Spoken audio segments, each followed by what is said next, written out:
Bonjour et bienvenue dans le troisième module du logiciel Compta TFE.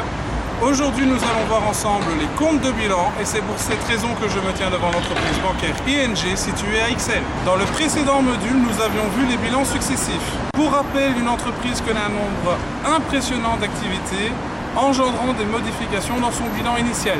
Pour que la comptabilité de l'entreprise reflète la réalité, il faut prendre en considération toutes les opérations en établissant un nouveau bilan. Malheureusement, il est impossible dans la pratique de réaliser un nouveau bilan à chaque nouvelle opération, étant donné le nombre considérable d'opérations que connaît une entreprise en une seule journée.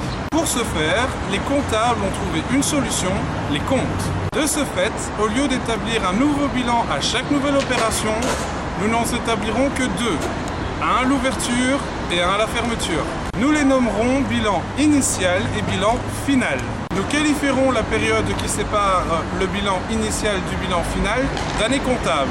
Imaginons que nous sommes propriétaires de l'entreprise ING, voici notre bilan initial. Pour chaque poste du bilan, nous créerons une fiche ressemblant à la lettre T. Toutes les fiches concernant les postes de l'actif seront appelées compte d'actif. Et toutes les fiches concernant les postes du passif seront appelées compte de passif. Étant donné que les comptes sont issus du bilan, nous les qualifierons de comptes de bilan pour les différencier d'autres comptes que nous verrons dans un prochain module. Le signe 0 dans les comptes de bilan signifie que nous avons ouvert les comptes avec les valeurs initiales de notre bilan initial. À présent, prenons le compte matériel roulant.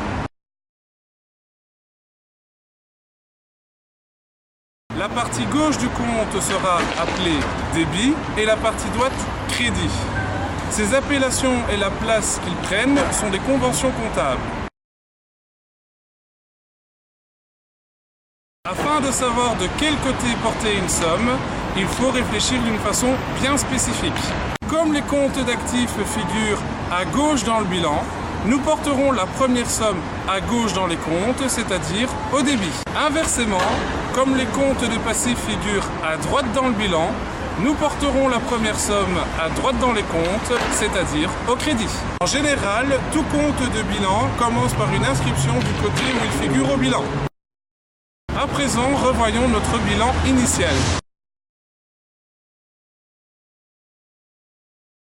Enregistrons une première opération ensemble.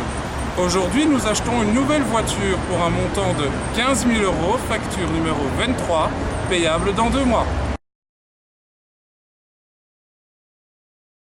Deux comptes sont utilisés dans cette opération. Un compte d'actif matériel roulant qui augmente de 15 000 € et un compte de passif fournisseur qui augmente également de 15 000 €. Étant donné que le compte matériel roulant figure à gauche dans le bilan, à savoir l'actif, nous porterons la nouvelle somme à gauche dans le compte, c'est-à-dire au débit. Étant donné que le compte fournisseur figure à droite dans le bilan, à savoir le passif, nous porterons la nouvelle somme à droite dans le compte, c'est-à-dire au crédit. Le signe 1 dans les comptes signifie que nous avons imputé une nouvelle somme dans les comptes liée à l'opération. Enregistrons une deuxième opération. Un mois plus tard, nous payons notre fournisseur par banque, virement numéro 75. Deux comptes sont utilisés dans cette opération. Un compte d'actif banque qui diminue de 15 000 € et un compte de passif fournisseur qui diminue également de 15 000 €.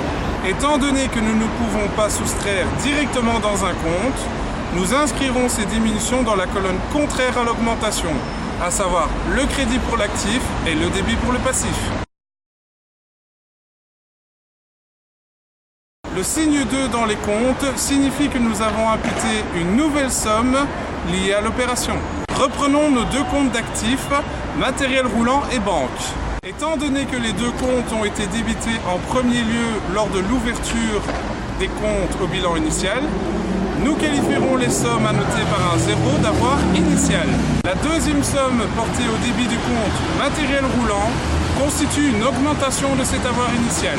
Et la somme portée au crédit du compte banque constitue une diminution de l'avoir initial. De ce fait, nous pouvons généraliser le fonctionnement d'un compte d'actifs comme suit.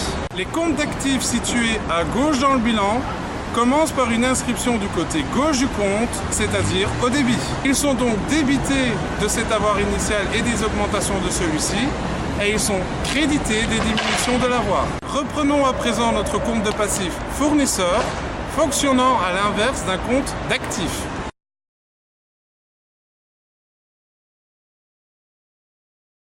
En effet, les comptes de passifs situés à droite dans le bilan commencent par une inscription du côté droit dans les comptes, c'est-à-dire au crédit.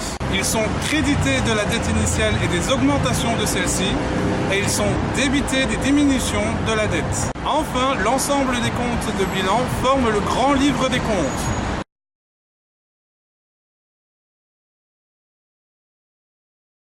C'est un document contenant tous les comptes dans lesquels seront enregistrées toutes les opérations durant une année comptable. Avant de terminer cette troisième vidéo, nous allons voir une dernière notion ensemble, le solde des comptes de bilan. Imaginons que nous sommes arrivés à la fin de notre année comptable. Nous devons établir notre bilan final, mais comment porter les montants des comptes qui ont subi des modifications? Pour ce faire, rien de plus simple. Il suffit de faire la différence entre le total des montants portés au débit et celui porté au crédit. Si le total du débit est supérieur à celui des crédits, nous appellerons la différence solde débiteur. Inversement, si le total du crédit est supérieur à celui du débit, nous l'appellerons solde créditeur.